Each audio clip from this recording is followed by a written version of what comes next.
whenever you are ready, can you tell me about what you built and how this works? So this is our synth. It is very, very basic.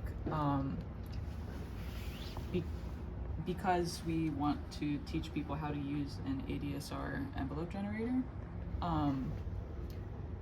So that is what the envelope looks like. It's got attack, which is the rise, decay over here, sustain is this length, release here, and then a period of no sound. It walks you through the steps in live time. At the bottom over here we have the frequency. And when you say ADSR, that is do I understand? Sorry, go ahead. It's a standard way of manipulating a sine wave, a triangle wave, a square wave to fit within that shape. So there's a lot of oscillations going on inside of here. That's the actual sound, but you shape the sound as it moves through time. Cool. With that ADSR envelope. So this sort of represents the amplitude envelope. Yes. Gotcha. Okay. Neat. And so we can see it ramping up, sustaining, decaying, and releasing, and then furthermore, it looks like you're indicating the part of that process up there as well. Yeah. We've got the same thing up on the scope. Oh, sure. Okay. I see. So we're looking at the actual sound wave, and That's you can the see it actual being sound. enveloped according to... Right out of the deck. This is what it sounds like right now. Cool. Okay. So we've got over here, we built a little housing. This is what, if you buy like a very beginner synth from someone who makes synths, this is what you get.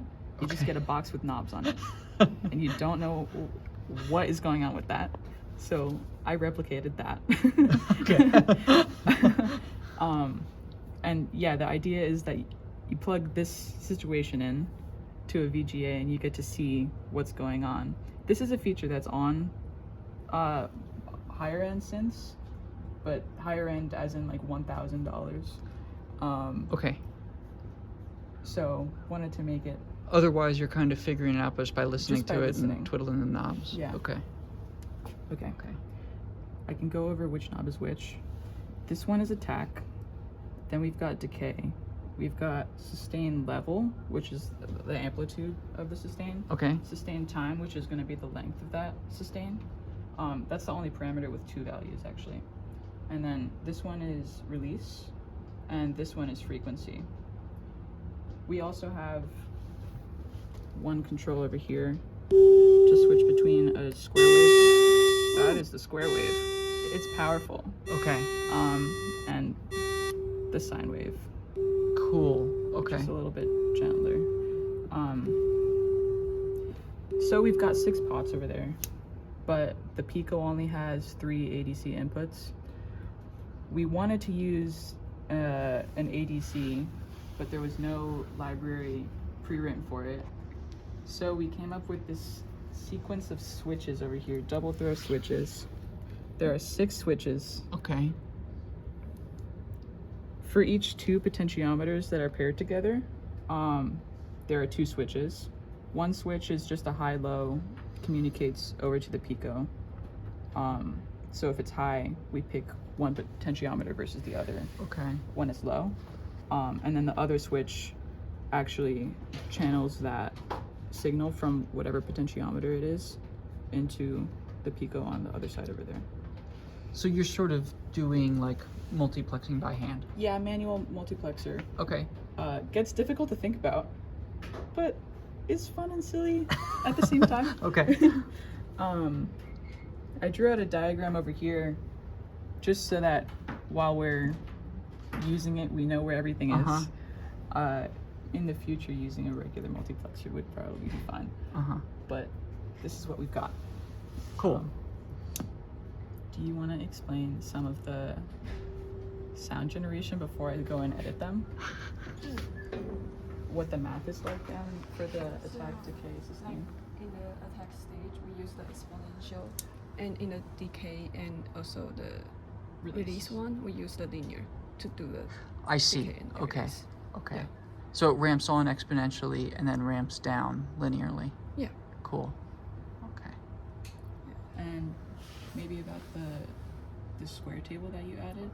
Yeah, and we have like one is for like one switch for controlling its like sine wave and Uh-huh.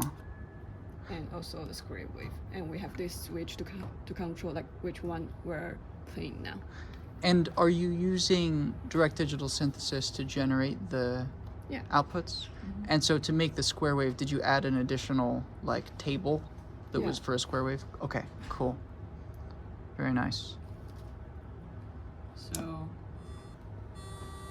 I guess I'll demonstrate Okay. now.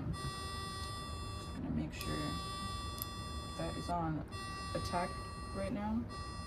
So there's the attack changing as I change. Yeah. You're making it longer. Yeah, I'm making it longer right now. And it might switch to short very soon. Where is it? There, like Yeah. virtually no attack. Yeah. Just sustain. Next, decay.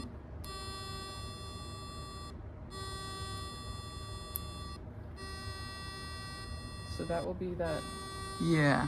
line right there. That's a very sharp decay. You can't even see it. Yes. Um, And now you're making it longer. now I'm making it longer. Yeah. How about we do sustain level? Yeah, that's this one. You can see it just went down over there. So that's controlling the amplitude that it rests at for a while. Yes. Okay. Sustain time is this one. So that's a short sustain Uh-huh. right over there. It's longer now. That's longer. Yeah. That's quite very long. long. Yeah. Yeah, we'll leave it really long. That's fine. Then release is once again these switches. There goes that. Sure. Yeah. So it was at a short release, but now I'm making it longer. I made it short again because I'm going the opposite way. But Uh-huh. there's a longer release. And then frequency is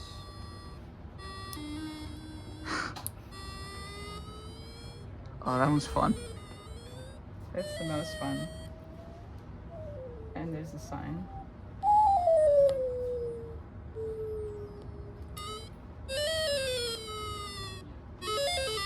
Wow, it's very like retro video game. Yeah.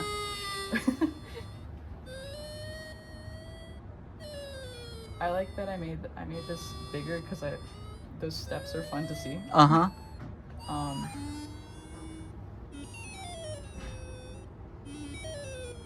It's as if you're actually playing the notes. Are we listening to the square wave right now? This is a square wave. Okay. This is the sine wave.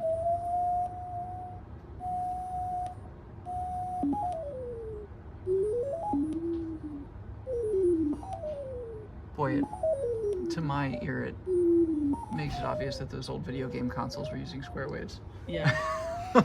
Because that sounds very, I don't know, Nintendo. Cool. So yeah, Very nice. that's it.